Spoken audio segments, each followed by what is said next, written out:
Hi, how's it going?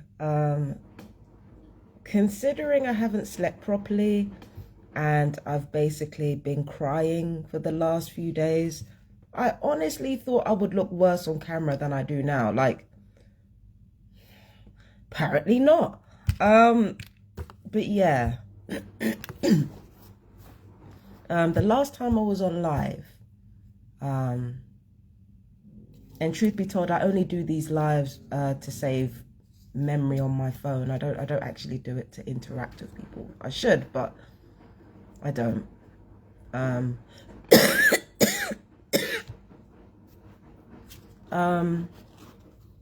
the last live that I was on was one of the most healing things that I've ever done on here.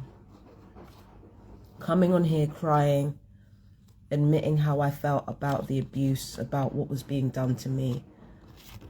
It was one of the most healing things I've ever done. Just to be willing to be humiliated, to be willing to be embarrassed by crying about how hurt I was, rather than, letting my anger lead and talking about how, I feel like doing this to gangstalkers and that to gangstalkers. Don't get me wrong, it's true, but there are times where you don't feel angry about what's being done to you. And you just end up feeling sad. And you know what? There's nothing wrong with that. And when it comes to the abuse making me ashamed of myself, it is what it is. It is what it is. I'm going to come on here. I'm going to come on these lives, right? I'm going to come on as Fabian Deacon. I'm going to come on as Marsha the Great. I'm going to come on as Empress Justice. And throughout all those times that I come online, in every conversation that I have, in everything that I do, I am going to have that layer of being constantly traumatized underneath. I am a traumatized woman. I have been permanently traumatized, badly traumatized, frequently traumatized. That is not going to change. And I think the whole point of me defiantly coming on here with my anger was driven not only by me being ashamed of myself, it was also driven in the hope that I would not be traumatized anymore, that things would change. Now, my life will change, but I'm always going to be a traumatized woman no matter what I do. The best thing that I can do is manage the trauma in a way that lessens the emotional impact of it, and that is all I can do. But I'm always going to be a traumatized woman. That is never going to change. And the longer I hold on to shame about that, the longer I hold on to shame about my response to trauma, the longer I hold on to this desire not to be humiliated, the longer I hold on to that, it's going to be the more embittered I become. And it's going to corrode me from the inside. It's not going to hurt the gangstalkers. It's going to corrode me from the inside. And they've already taken enough of my fucking life. They're already taking enough of my fucking life. So yes, I am a traumatized woman. I am always going to be a traumatized woman. Am I going to let that run me? No. I'm not going to let that run me. I'm not going to let it stop me. I've let it stop me for a long time. I've let it stop me living my life for a long time. I've let it stop me from doing things that I want to do for a long time. And I'm not going to let it stop me anymore. And also, I've become comfortable with people not knowing every humiliation I've suffered at the hands of the gangstalkers. I'm comfortable with that now. I've made peace with that now. And it's not just because as the victim of this trafficking and torture and genocide, it's not only that as a victim, I claim the right to process my hurt any way that I want to, as long as I don't hurt innocent people. I reserve that right. It's that when the gang stalkers feel the need to try to humiliate me with something, with something that I haven't revealed to the public yet,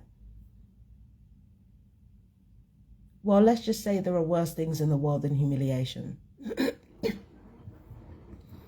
As embarrassing as some of my humiliation secrets are, my degradation secrets are, as humiliating as some of the stuff about me is,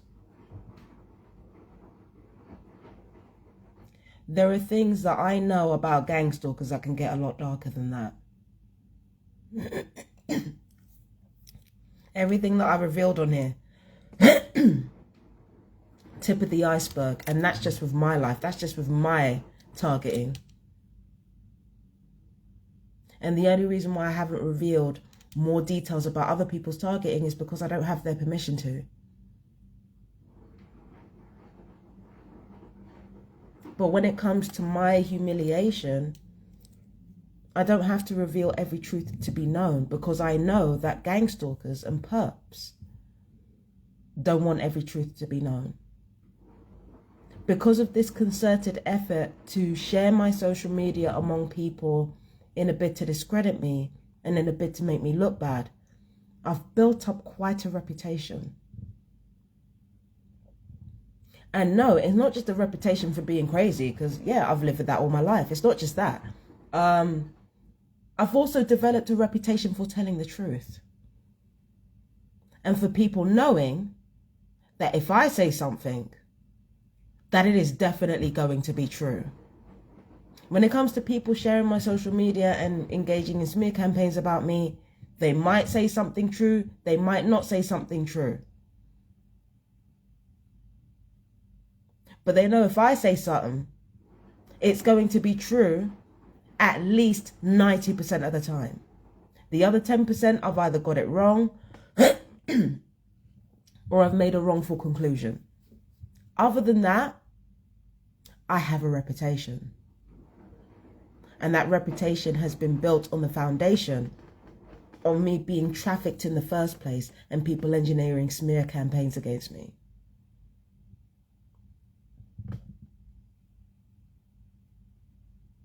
These gang stalkers could reveal lies about me, or they could tell lies about me. They can reveal truths about me that would embarrass me and humiliate me. Sure, they could do that. But there are things I know too.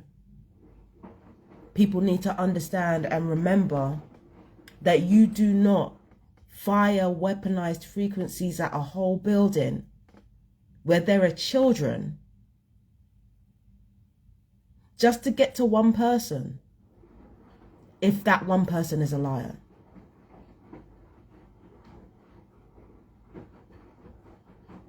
So I personally welcome the opportunity for gang stalkers to even try that with me.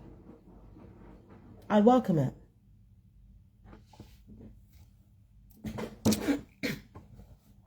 I welcome it. Go ahead and continue to brag about your abuse. Go ahead and brag about the things that you say I don't know. Go ahead and do that. Because I know there are things that you don't want sliding out, that you don't want people knowing. Because of everything that you've done, ironically, everything that you've done to me that you brag about, ironically, it's because of that I have a reputation where one word from me could fuck up somebody's whole livelihood. One word from me could fuck up somebody's whole business. One word from me can fuck up a whole case worth multi-millions of pounds. One case alone. That's the kind of reputation you gave me.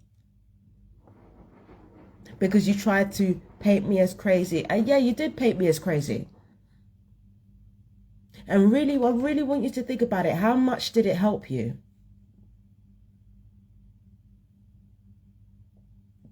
You painted me as crazy. You painted me as paranoid schizophrenic. It's paranoid schizophrenic. Look at everything that's happened in both London and Brighton. How much did that help you?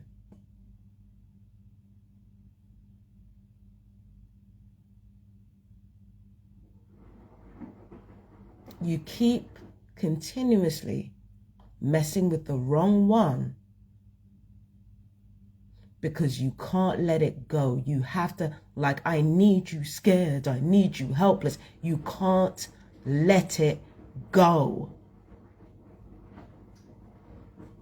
If I'm not scared and I'm not like all the rest of it, you can't let it go. You will always fuck up. You always have done and you always will do. It's only a matter of time before you do it again. And thanks to what you've done, thanks to you revealing my social media all over the place, now one word from me could break this whole fucking case. One word from me. And ironically, it's because you painted me as crazy. It's because of the awful things you've done to me. One word. That's all it takes. I'm not telling you not to do what you do. I can't threaten you. I can't threaten or blackmail you. I can't do that. If you're a gangstalker or a perp, I cannot threaten you. You know I can't do that. You know I don't have the power to do that. I don't have the power to win, but I do have the power to lose. And that is not good news for you. Let's be clear. I've lost already. You've already painted me as crazy. I've already lost. It did not augur well for you. It will not augur well for you in the future either. So I'm just letting you know. I can't stop you. I really cannot stop you. But you can't stop me either. And ironically, it's because of what you did that you can't stop me, not in spite of it.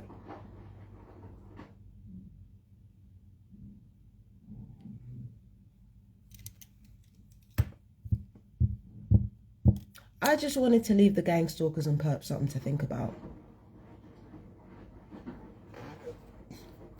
Now, when it comes to my readings and my numerology, cards on the table, people. Cards on the table. I overcommitted.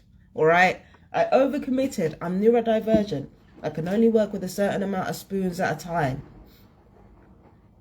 I overcommitted with the readings and the numerology. I completely overcommitted. So I think I might pare down and just focus on the readings for now and then build up the numerology stuff later. In fact, I might even redo the numerology stuff because I'm not satisfied with it. So, yeah, I overcommitted. I made a boo-boo. I overcommitted. I'm sorry. So, yeah, it is what it is. It is what it is. And I'm going to redo the numerology again. And every urge in my body is screaming, no, don't do that. I'm going to redo them. I don't care. It's not good enough for me. I'm redoing them. I don't like it. I don't like it. I'm redoing them. I don't give a shit. You know what I mean? So, yeah. So I might redo the numerology. I'm going to do the readings and stuff today. I was going to do Cappy and Aquarius yesterday. Might do them today. I'm not entirely sure. But yeah, these readings are going to come in super late. And I'm not going to lie, I might not even do the new moon reading. It's just too much. I might not even do it. So I might not do readings altogether, if I'm honest, online anymore.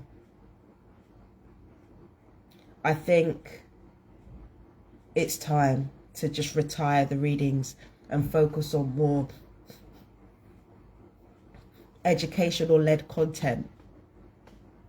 Like just do readings occasionally or something online, and like just focus on more educational content. So And also, this is one thing I can say because I've pointed out before. The gangstalkers like me to, they like me to get online and talk about my readings. Because what they believe is that when I do my readings, I'm basically talking about parts of my life in the reading.